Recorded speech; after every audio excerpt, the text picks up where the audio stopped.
Alors, on a eu également la chance cette semaine de recevoir la délégation venue du siège de la Banque mondiale, donc nos partenaires. Parmi les membres de cette délégation, on a pu notamment avoir Zoé Lou, qui est Mobile Applications Associate dans le programme d'entrepreneuriat digital de la Banque mondiale.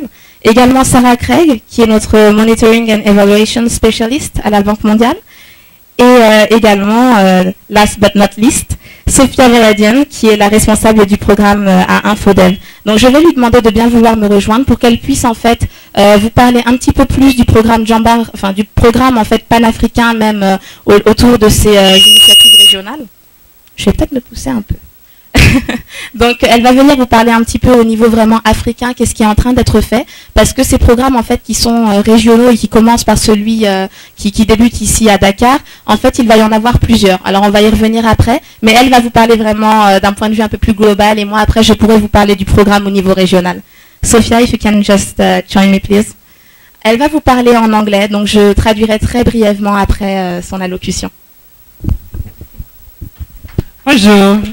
Unfortunately, this is the only French word I know, so I apologize for my English short speech, but I just wanted personally welcome all of you here at this lunch event. Thank you for coming. It's very important for us. I'm representing Innovation and Entrepreneurship Unit in the World Bank based from DC, and Jambar Tech Lab is one of our key projects in Africa, and I just wanted to give you a short overview of what we are trying to achieve, not only in Senegal, but with our digital entrepreneurship program in general. So the main idea is that we do believe that digital entrepreneurs have unique capacity to provide solutions not only for private sector but also for public sector. They are the entrepreneurs who can diversify economy, who can increase competitiveness and productivity, not only ICT sector or digital sector, but other sectors who can benefit from their solutions. So for us, supporting digital entrepreneurs is one of the instruments to support economic growth in general. They are bringing knowledge and access to global markets and very customized solutions that can benefit many other industries and sectors. So Senegal program is part of our African Digital Entrepreneurship Program, and we will have similar projects in Kenya and South Africa as well. They will both have regional acceleration programs and different events to stimulate digital entrepreneurs' growth and scale across these countries and region. In addition to this, there will be also Pan-African Acceleration Program. What does it mean? It means that it will source the 20 most promising African digital entrepreneurs across the continent to support them with intensive mentorship, access to financing, access to investors, international expertise. So hopefully we want to create a demonstration effect that Africa can produce really global stars in digital entrepreneurship, and that can be ready to go global and to demonstrate that local innovative solutions can be developed anywhere. So under this global umbrella, we have this great program in Senegal with our long-term partner CITIC Dakar, which we are very happy to work again. And I just wanted to thank them and their team with this amazing support and commitment to this project. And I really want you to wish success and good luck. I hope you will enjoy collaborating with them as well. And also I just wanted to mention that this program is possible with the generous support of our donors, governments of Finland, Sweden and Norway, who are working with the World Bank and supporting the digital entrepreneurship program directly.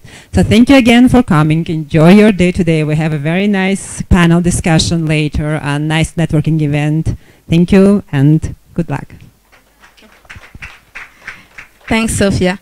Alors j'espère que parmi vous il y a plusieurs anglophones et que vous avez pu comprendre l'ensemble de ce qui a été dit. Moi je vais faire ça de façon un peu plus brève, mais en gros ce que nous explique Sophia, c'est qu'aujourd'hui Infodev vraiment a pour vocation de pouvoir accompagner des incubateurs un peu partout à travers le monde.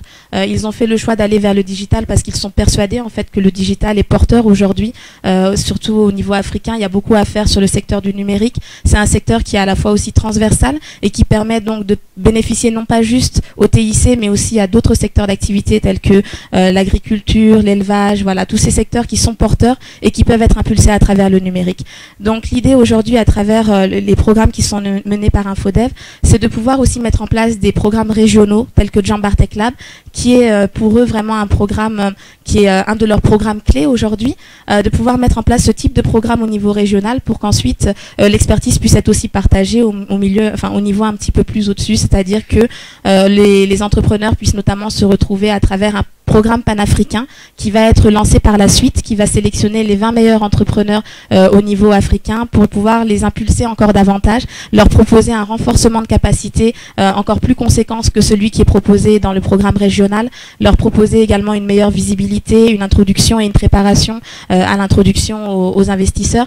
Donc c'est vraiment tout un programme qui est mené de la base, on va dire, jusqu'au top, et faire en sorte de pouvoir en fait apporter beaucoup de valeur à ces entrepreneurs et les amener à pouvoir scaler leur business. Donc on va en parler aussi, mais vous allez voir que il y a une grosse, il y a une importance en tout cas vraiment à ce que les business soient scalables et qu'on puisse en fait les amener à l'échelle au niveau régional et même au niveau africain.